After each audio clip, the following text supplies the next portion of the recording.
Oi pessoal, bem-vindos ao capítulo 6 do Israel e o Mundo. Essa semana as notícias que saíram de Israel e da região, muitos deles, a maioria, e eu acredito que isso vai ser o caso nas próximas semanas também, era sobre a reforma jurídica. Eu falei no capítulo 4, aquele capítulo turbo de 13 minutos, mais ou menos tudo que precisava saber para entender essa história, ok? Então, quem quer ficar atualizado, e por acaso não ouviu aquele capítulo, eu sugiro, volta lá, gasta 13 minutos escutando e vai entender, ok? Eu acho que é muito importante que Israel resolva aquilo, porque os perigos externos estão chegando, ok? E acredito que o maior deles é exatamente o tema que eu vou falar hoje, que é o Irã. Esse capítulo eu vou explicar quem é o Irã e por que apresenta um perigo tão grande. E eu vou falar do aspecto religioso. Vou dividir. Próximo capítulo eu vou falar mais do atual. Esse capítulo agora, eu vou explicar os princípios religiosos que é tão importante entender para poder entender o que está acontecendo lá. O que significa Hezbollah, Líbano, não dá para entender nada. Hamas, o que está dirigindo eles sem entender a parte religiosa. E sobre isso que eu vou falar hoje. Mas antes de tudo, eu quero esclarecer um ponto muito importante, ok? Tanto a religião do Islã como a grande maioria dos muçulmanos, dos iranianos, dos árabes, de todos esses povos, que hoje eu vou falar sobre a parte da liderança política deles, eles são pessoas do bem, eles são pessoas muitas vezes melhores do que eu, melhores do que muita gente que eu conheço e que são amigos meus. Meu pai estava no hospital em Israel um ano e pouco atrás, lutando para a vida dele. A gente recebeu atenção de médicos e de enfermeiras em Israel, árabes, muçulmanos, gente maravilhosa, carinhosa, que deram tudo. Infelizmente não conseguiram salvar meu pai, mas com coração maravilhoso, ok? Eu não estou falando aqui de pessoas e não tenho nenhuma intenção que ninguém saia daqui pensando que se ele cruza um muçulmano na rua, essa pessoa é perigosa ou é do mal ou é alguma coisa assim. De jeito nenhum, não. Todos os povos têm pessoas bons e pessoas ruins, e é muito importante esclarecer isso.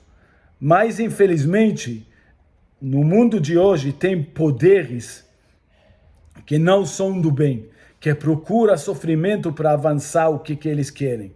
E o principal deles é o que chama a República Islâmica do Irã, ok? Que eu considero, não eu, mas que está sendo hoje agindo e sendo descrito como o povo do terrorismo mundial. Por que povo? Porque a cabeça fica no Irã e os tentáculos com contato direto à cabeça, que recebe informação e recebe diretivas e ordens e orientação da cabeça, estão espalhados na região inteira, estão espalhados no mundo inteiro, ok? Mas antes de tudo, para entender tudo isso, vamos voltar um pouquinho para trás e entender o aspecto histórico, ok? Não vou falar aqui de coisa que é fácil achar no Google, e pode entrar lá e ver como que o Império Persa desenvolveu, não vou falar de tudo isso, ok? Eu vou falar de pontos significantes para a estratégia militar, de pontos que explicam a realidade política, ok? E como falei, hoje eu vou falar da parte religiosa. E no próximo capítulo vou falar dos resultados disso, dos poderes, das realidades, dos conflitos políticos e militares da região. Então vamos lá, o lado religioso do Irã. Eu acho que esse capítulo 6 vai servir como referência bastante lá na frente, quando a gente fala em certas coisas, para poder voltar nesse capítulo para entender. Então eu diria que seria uma boa ideia prestar bem atenção.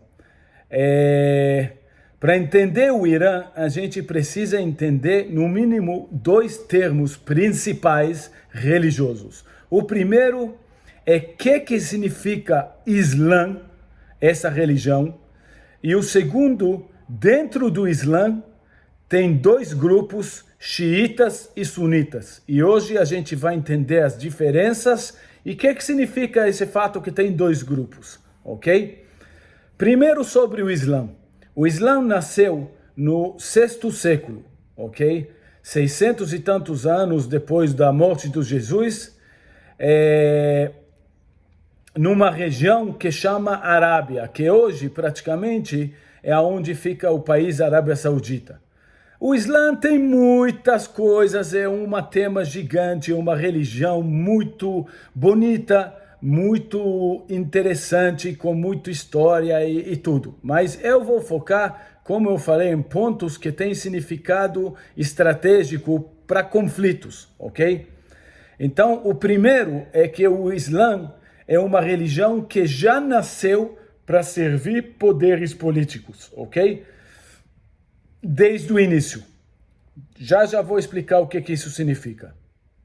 O outro ponto é que o Islã é considerado uma mensagem 3.0 de Deus, ok? Ele vem depois de mensagem 1.0, que era o judaísmo, depois o cristianismo, os 2 reconhecidos pelo Islã como mensagens de Deus, e as personagens principais como profetas de Deus, e agora, de acordo com o Islã, chegou mensagem 3.0, ok? Que vem para apagar as mensagens anteriores e tomar o lugar dessas religiões, ok? A conclusão desses 2 pontos que eu expliquei agora é que o profeta do Islã, o Mohammed, ou Mohammed, o que chama em português Mohammed, diferente de Moisés, diferente de Jesus, ele é um líder político ativo, com força militar, e a intenção e o legado dele é conquistar a região dele e expandir até o infinito, até conquistar o mundo. Ok, depois de entender o termo Islã e de onde vem essa religião, obviamente muito por cima, o segundo termo importante para a gente entender é de que é composto o Islã. O Islã tem 2 grupos principais, ok? Sunita e xiita. Parecido com o cristianismo, que tem católicos e outros grupos luteranos, protestantes, evangélicos, no Islã houve uma grande bifurcação, ok? Depois da morte do Muhammad, quem ia continuar a linha da liderança? Depois que morreu o principal profeta, quem vai continuar? Que já falamos que é uma liderança política. Então, quem vai continuar essa nação que começou do Islã? A questão era entre Ali, que tinha vínculos familiares com Mohammed, ou se vai ser uma outra pessoa, qualquer muçulmano religioso, que podia entrar no lugar para continuar a liderar a casa do Islã, ok? Se fosse uma outra qualquer pessoa, ia chamar Khalifa, que disso vem o termo califato. Mas esquece, não espero que alguém vai lembrar esses termos aí, ok? Mas, então, nós temos ou Ali continuando linha familiar, ou habilidade pessoal, que uma pessoa significante da nação do Islã vai assumir e continuar a liderança, ok? Tinha uma batalha sangrenta, obviamente, infelizmente em quase todas as religiões resolve através desse meio, e no final dessa batalha, a pessoa com habilidade e não a pessoa com vínculos familiares acabou virando o primeiro califa e acabou liderando a casa do Islã, ok? Como resultado disso, os seguidores do Ali e do filho do Ali decidiram abrir um partido. A palavra em árabe de partido é Shia, e eles abriram o Shia, os xiitas, a casa dos xiitas, ou no nome completo Shiat Ali, ok? Que significa o partido de Ali. E isso aí foi a grande bifurcação, ok? Para ter ideia, hoje mais de 85% dos muçulmanos são sunitas, que deixa mais ou menos 11 a 15% são xiitas, ok? Mas em todos os países existe pelo menos uma minoria xiita. Xiita existe em qualquer lugar e, para nosso fim, para a gente entender, existe em todos os países árabes sunitas uma minoria xiita, ok? Agora, sobre o relacionamento entre xiitas e sunitas, teve altas e baixas, mas a escala de relacionamento entre esses dois grandes grupos no Islã normalmente varia entre um tolerar o outro, muito amor não tem, mas um pode... eu não estou falando, obviamente, entre indivíduos, estou falando no nível religioso, ok? Mas ou os xiitas foram tolerados, xiita e sunita, ou em muitos pontos da história, muitos lugares, quase todos, chegou a ódio mortal. Para ter ideia, até hoje o maior número de mortes por ataques terroristas muçulmanos, de terrorismo islâmico, que é a maior parte do terrorismo do mundo já faz muitos anos, xiita matando sunita ou o contrário, ok? Tipo assim, eles odeiam um ou outro e tem mais convívio um com o outro, que tem mais oportunidade para matar um ou outro de que eles odeiam outras religiões. Mas eles odeiam outras religiões bastante também. Obviamente, é importante esclarecer aqui, não estou falando de indivíduos. Nenhum indivíduo muçulmano é necessariamente uma pessoa do ódio, o contrário. Hoje em dia, o Irã é considerado o polo do Islã xiita no mundo. É um país gigante, liderado por uma minoria religiosa, fanática, xiita, que em 1979 formou, através da Revolução Islâmica, formou a República Islâmica do Irã. Agora, tem dois princípios religiosos, especificamente dos xiitas, que explica muito a atitude xiita, que nós vamos ver sempre para frente, a gente vai ver aparecendo. E é importante entender esses dois princípios religiosos. O primeiro chama tequia. Tequia significa cuidado. Como os xiitas são uma minoria, eles desenvolveram esse princípio de tomar cuidado. Significa andar quietinho, para não levantar polêmica, para não levantar perigos da maioria, ataques da maioria.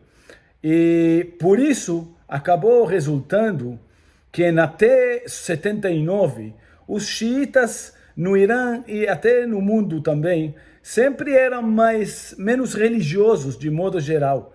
Como teria que ficar mais quietinhos, com mais cuidado, eles focaram em avanços na educação e no comércio, ok? O resultado disso é que a ciência no Irã, a cultura e o dinheiro eram as coisas principais. E por isso que até 1979 o Irã era um país muito avançado, e eu podia até dizer talvez um país muito querido pelo mundo, muito envolvido com o Ocidente, com os avanços, ok? Outro resultado desse princípio aí de tomar cuidado do Turquia é que eles são grupos separados em todos os países. São grupos fechados e separados, com meios de comunicação entre eles e com as mesquitas deles, que acabou permitindo desenvolvimento de certas habilidades que infelizmente são perigosos, ok? O outro princípio religioso importante para entender é a crença que esse crime de roubar o Islã da mão deles, que os sunitas roubaram o Islã deles, essa crença aí, esse crime aí vai ser resolvido um dia e vai ser consertado através do Armagedon. Um dia vai ter uma grande guerra que muita gente vai morrer e muita gente vai sofrer. E no final dessa guerra, desse Armagedon, mundial, regional, depende da interpretação, no final desse Armagedon, os xiitas vão voltar. O controle do Islã vai voltar na mão dos xiitas. E através desse controle que os xiitas vão ter do Islã, o Islã vai voltar à grandeza de poder ser a principal religião do mundo e vai poder conquistar de volta o mundo que era, de acordo com eles, já era deles, ok? Então, temos que entender, eles acreditam que um dia vai vir um momento terrível de muita destruição, de muita morte, e no final disso vai voltar, o mundo vai voltar, o Islã vai voltar na mão deles e o mundo vai voltar para a mão do Islã. É importante lembrar que o Islã acredita em expansão militar, expansão territorial. Mas antes de tudo, o Islã acredita que territórios que já foram controlados pelo Islã pertencem a Islã. E o fato que hoje eles podem ser controlados por outras religiões, que aí a gente já chega a judaísmo e cristianismo, porque uma parte desses territórios é até a Europa, ok? Tem partes na Europa que já foram do Islã, e o Islã considera como território do Islã que tem que ser reconquistado. E o fato que esses territórios não estão na mão deles agora é uma ofensa contra Deus, que cada muçulmano tem que fazer um esforço para consertar essa ofensa. Então é importante entender essa parte aí, ok? Na Europa, por exemplo, eles já estão formando uma minoria muito temida, muito forte e com bastante força política hoje, ok? Agora, pode perguntar uma coisa assim. Peraí, então, Yoni, você está dizendo que a imigração islâmica é uma conspiração que foi planejado? A resposta é não, não é conspiração.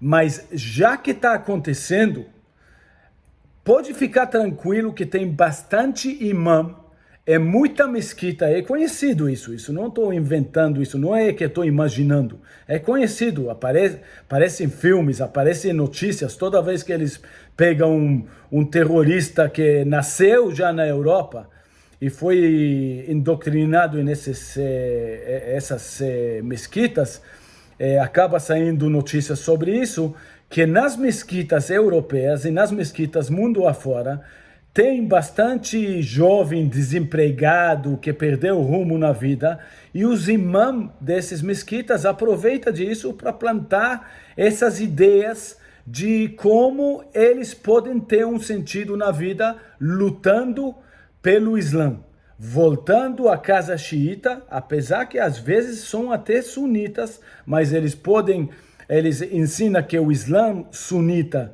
se corrompeu, o xiita precisa voltar, está voltando, e você pode fazer um papel de entrar nessa guerra sagrada e fazer o seu papel pessoalmente para voltar a ser o querido de Deus e voltar a Islã para ser a principal religião do mundo. Conclusão de todos esses princípios religiosos é o seguinte: Irã tem uma mensagem regional, ok? Que é tomar de volta o controle do Islã. E depois tem uma mensagem, uma missão mundial, que é colocar o Islã de volta como a religião principal do mundo, ok? Esses dois princípios, esses dois planos de trabalho são ligados. E temos hoje uma outra situação. Já que temos o princípio religioso do Armagedon, temos uma situação perigosa que está desenvolvendo, que é uma minoria que já conseguiu conquistar um país inteiro, que é o Irã, e agora está com o objetivo de conseguir um arsenal nuclear, e acredita no Armagedon. Isso já está começando a ser uma situação perigosa, e por isso que o mundo inteiro está alertado sobre isso e lidando com esse perigo, cada um no jeito dele. Como eu ouvi uma vez, tem um historiador interessante, inglês interessante, muito mais do que interessante, é praticamente o maior conhecedor sobre o mundo árabe e o Islã que teve. Escreveu mais de 50 livros, chama Bernard Lewis. Eu tive a sorte de estar presente em duas palestras dele, e a última que eu lembro que ele deu com 90 e tantos anos, de um jeito impecável, ele falou assim, que quando nós falamos no Armagedon, na cabeça de qualquer jogador racional no mundo, Armagedon é uma coisa que deter de usar, ok? Deterrente. No caso do Irã, o Armagedon serve como incentivo quando estamos falando de uso de armas nucleares. Eu acho que é importante lembrar desse ponto, ok? A segunda coisa é que, através do tequia, esse povo iraniano conseguiu implantar tentáculos no mundo inteiro. A maioria dos participantes desses tentáculos são xiitas mesmo, grupos xiitas utilizando aquela estratégia da tequia de formar grupos dentro de países, ok? Tem quem vai dizer que isso não tem nada a ver com tequia, ok? Não tem nada a ver com aquele princípio de tomar cuidado. Mas mesmo assim, esses tentáculos são muitos e são muito poderosos hoje, são muito fortes e apresentam um grande perigo. Só para ter ideia, entre esses tentáculos temos o Hamas, que normalmente dá mais trabalho para Israel, às vezes atrapalha a Jordânia. Tem o Hezbollah, que já ameaçou e se instalou dentro do Líbano e praticamente tomou o Líbano.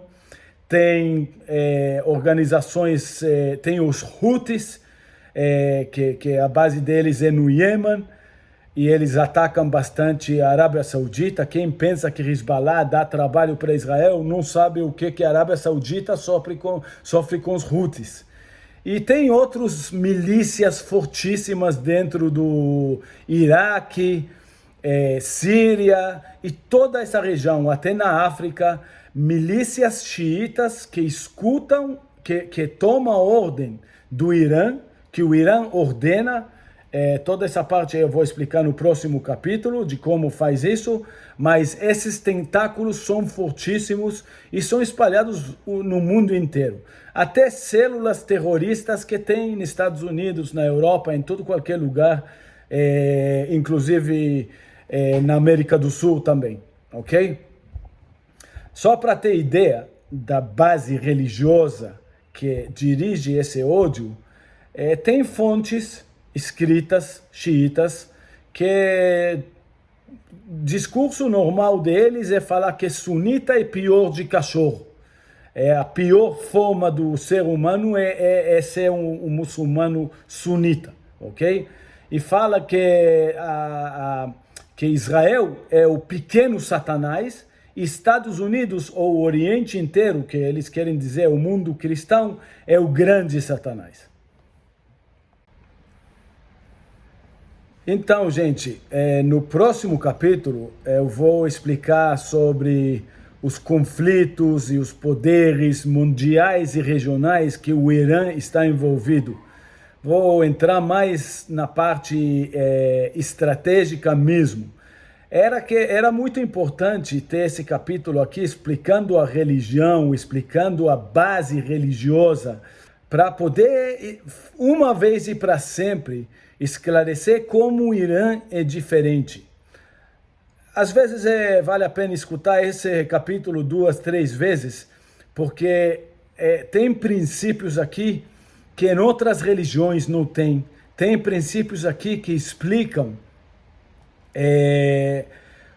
quais são os motivos pelas atitudes que o Irã toma mundo afora. Dentro do Irã, na região que o Irã existe e no mundo inteiro. Só para terminar em uma notícia, um ponto positivo, caso alguém precise de um ponto positivo para poder dormir hoje à noite com um pouco de tranquilidade, o ponto positivo, a luz no fim do túnel, no caso do Irã, é a população iraniana. A população iraniana, como eu falei, que a população persa é uma população muito rica em cultura, em ciência, é uma população muito alegre, que quer festa, que quer todos esses princípios liberais que o resto do mundo, quase todo o resto do mundo, tem em abundância. Tem lá homossexuais querendo poder viver de igual para igual, tem mulheres que não querem andar cobertas, não querem sentir que são propriedade dos homens, tem cientistas querendo fazer outras coisas e não só desenvolver bombas atômicas e tecnologia nuclear. Tem tanta coisa positiva e tem tanta... esse povo não é qualquer povo. Basta ver, por exemplo, Alibaba, para ver as personagens, são personagens ricas, tem riqueza, eles sabem, eles são comerciantes de primeira, eles são curiosos, eles são mundiais. E, infelizmente, o país foi sequestrado.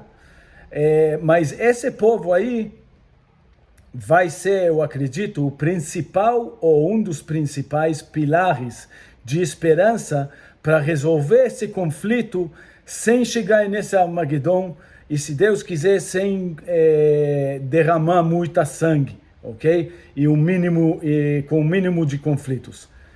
Espero que esse capítulo eu consegui explicar, espero que ficou claro. Quem gostou, quem sente que aprendeu alguma coisa, eu peço, por favor, compartilha, fala para amigos que gostou disso, que é alguma coisa nova, uma coisa interessante, passa em grupos de WhatsApp, passa em grupos de não sei que outras redes sociais, dá likes, assina, não sei o que tem que fazer, aperta aqui, não tem onde apertar, brincadeira. Mas, olha, a ideia é aprender, e a ideia é que todo mundo participa e quanto mais pergunta, tira dúvidas e espero poder esclarecer mais na frente. O próximo capítulo eu vou fazer sobre esse mesmo assunto, mas não sobre o aspecto religioso. Vai ser sobre o aspecto de poderes internacionais, aonde encaixa o Irã entre os países do mundo. O que o Irã está fazendo? Óbvio, entendemos agora os princípios os princípios religiosos que acaba dirigindo essa máquina que chama Irã. Agora, no próximo capítulo, vamos entender para onde vai essa máquina e quais são as contrapartidas, as outras forças no mundo que estão combatendo contra Irã, tentando conter Irã, tentando minimizar o perigo que Irã representa e tentando fortalecer o povo dentro do Irã e devolver o Irã para ser um país na família dos países do mundo, na família dos povos do mundo, para virar um país do povo e não um país de povo perigoso, ok? Então até o próximo capítulo, abraço.